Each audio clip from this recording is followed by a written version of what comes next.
name is Katie and welcome back to Royalty Soaps. Today I'm going to show you how to make peppermint sugar scrubs. These adorable little scrubbies are a 3-in-1 product because they are cleansing, moisturizing, and exfoliating, but what's even better is that they're super duper easy to make and don't require a ton of ingredients. Even if you have no experience with crafting body products, I promise you can do this. And since you can whip them up so quickly, they're a perfect last-minute holiday gift and stocking stuffer. So without further ado, let's go ahead and get started. For this tutorial, you're going to need the following pieces of equipment. Number 1, a digital scale so you can measure out your ingredients. Number 2, a knife so that you can cut up your shea butter and also cut up your sugar cubes once they've set. A spoon and a spatula so you can both mix your sugar scrubs and scrape the sides of the bowl. 3, microwave safe containers. These are just little plastic pitchers that I got at the dollar store. A pipette so that you can use it to get out the fragrance oil that you're going to need. And some sort of mold. This is the 12-bar brambleberry silicone mold.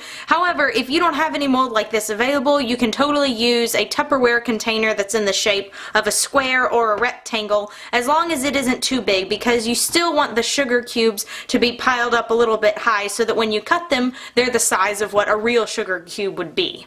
You need 3 airtight containers with lids. These are 8-ounce PET jars from Wholesale Supplies Plus with a silver screw top lid here. You can use jars that you find at the craft store, and they have jars like this at the dollar store and at Walmart, but they do need to have the ability to be airtight because this recipe has melt and pour in it, and that does not need to be exposed to the air or else it might start sweating and it gets a little oozy and gooey, and we don't want that, so make sure your containers are airtight. You will also need at least 2 paper towels. It's also advised that you wear protective eyewear and have gloves on. And optionally some printed labels if you would like to put these on your jars. However, if you would like to just take a piece of paper and handwrite your labels on them, if they're going to be for gifts or maybe just for family members, or you just want to add a little personal touch, that's also fine, and you can seal it in really good with some packing tape, and that will make it waterproof so that when the water hits the label, instead will hit the packing tape and not your ink. For the ingredients, you're going to need 10 ounces of white granulated sugar, 4 ounces of clear melt and pour, 2 ounces of olive oil. If you don't have olive oil, you can substitute rice bran oil,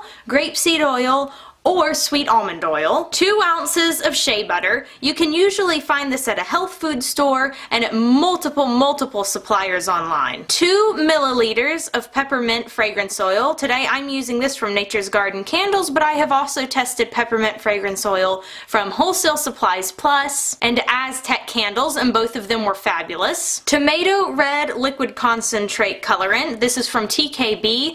Any other Red 30 colorant is going to work, but this one is dispersed in glycerin and makes it a lot easier to work with. And Velvet Pearl Mica from Nurture Soap Supplies, but any other white mica will work just fine. And before we get started, this recipe yields roughly 3 8-ounce containers with approximately 10 to 12 sugar scrubs inside. Alright, so the sugar cube scrubs we're going to make first are the red ones. So in this little container I have half of the sugar, so 5 ounces, and in this little container I have half of the melt and pour or glycerin soap, whatever you'd like to call it, so that's 2 ounces, and then over here I have half the shea butter and the olive oil, so that's 1 ounce of shea and 1 ounce of olive oil. Now the first thing we're going to do is melt this in the microwave. So I'm going to put it in for 30 seconds and then give it a little stir, and if the shea butter hasn't melted down completely, I'll put it in for another 15 or so seconds until it is all completely melted. And then I'm going to come over here and do the exact same thing with the melt and pour. However, it's going to take much less time to melt this down, probably only 20 seconds or so. Now everything that should be melted is, so it's time to add the fragrance and the color.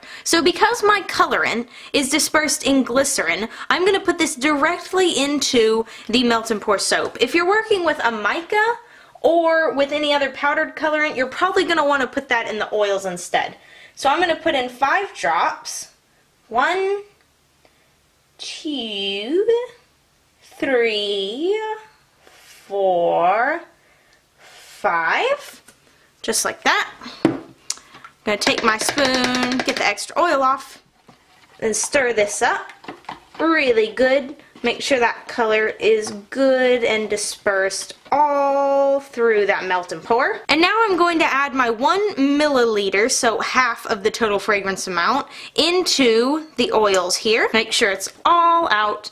And then, without even stirring it up, I'm going to get this out of the way, the sugar. And I'm going to pour in the red melt and pour. So I'm pouring the red melt and pour into the container with the oils and the butter, and now I'm going to mix that up really good. Now that everything's good and incorporated, I'm going to add my 5 ounces of granulated sugar. Sometimes it sticks to your little container here, so you can just scrape the rest out with your spatula. And then we're going to mix this up. Now, I have found that in the winter months, this tends to harden pretty fast, and sometimes that's because the sugar itself is actually really, really cold, and so it starts to kind of solidify because it's kind of reacting with the melt and pour and the shea butter, and that's trying to become solid, so you might end up getting something that is a little bit difficult to stir. Don't worry, that doesn't mean you've done anything wrong, it just means that that sugar is kind of making things harden up. So after you've mixed until the color is good and incorporated, you're going to stick this in the microwave for 10 seconds. And we're going to try to bring the sugar scrub to a semi-liquid form. So this has been in the microwave for 10 seconds. And it's definitely getting there. You don't want to heat it up for any more than 10-second increments because you don't want it to get too soupy and runny. That means the sugar's dissolving and it won't do right. But you definitely want it to be pourable. So I'm going to stick that in another 10 seconds. Alright, another 10 seconds later, and this is what it looks like. Make sure you give this a good stir so that any oils that have separated from the melt and pour of the sugar get reincorporated. And now I'm going to bring my mold over here, and we're going to pour it into 2 of these squares. Now I'm going to take my spatula and I'm going to make sure that I get every single little tiny bit out. And I'm going to try to keep both of these relatively even. They don't have to be perfect, just close. And then I'm going to tap them down. Alright, perfect. Now let's move on to the white. The only difference between the white sugar cube scrubs and the red sugar cube scrubs is the color. That's it. So I have already done all of the steps, including adding the fragrance oil up to coloring. And so for the color, we're adding half a teaspoon of the Velvet Pearl Mica, and I'm adding that to the oils here because, again, this is a powder, so it disperses more easily into the oils instead of the melt and pour soap. And once the colorant is completely mixed in, we can add in the melt and pour soap, and now we can add the white sugar. We're going to mix it up. Now I've mixed and it's sort of solidified again, so I'm going to stick it in the microwave for 10 seconds. Now this one didn't need as much time in the microwave as the last one. I only put it in for 10 seconds, and now I'm going to pour it into the mold. Now once you have both little batches molded, it is time to put this in the freezer, and you're going to stick this in your freezer for 15 to 20 minutes until it's pretty much completely hardened. Now I have let my little scrubs sit in the freezer for about 15 minutes, and I just now realized if you live in a really cold climate, you could probably just stick these outside, especially if it's like, you know, snowing and it's that cold. So I am taking them out. This is what they look like when they're all hardened up. And I have set them on the paper towel just to absorb any excess oil. These don't have very much on them, but I kind of like to pat them and wipe them down just a little bit. Now it's time to cut them up, and with these particular size squares, I like to cut this into 9 pieces. So I'm going to cut it into 3 squares across like this, or 3 slivers rather, and then 3 like this. Just like that. And that's how I'm going to cut them all up. I will also say after cutting these up that the longer they sit in the freezer, the harder they are going to be to cut, so you might want to let them sit on the counter a little while. So I have my jars here, and I'm going to start by putting these red ones on the bottom, just like this. Then I'm going to put some white ones, and then I'm going to put some more red ones, just like this. Woohoo! And there we go, the very last little cube is in. So once you have your jars filled, now it's time to screw the lids on, and now you can add your labels. So again, if you've printed them off, then you can stick those on, or you can take just a regular piece of paper and hand write it. and then use a piece of packing tape. And I have a trick for keeping my labels even all the way around the jar. On these PET jars, they have a line. And the line is right here. It's probably not going to be able to, probably not going to be able to see it in the camera, but you kind of stick the label parallel with the line and then pull it like that. And that keeps your labels pretty straight. So you can see here, I've lined it up here on the line. And now I'm pulling it straight. And that's it. Your peppermint sugar cube scrubs are complete. And for those who don't know how to use these, what you do is you take a little cube like the one I have here, and you use your fingers to kind of crumble it apart, just like this. And then you can add a little bit of water,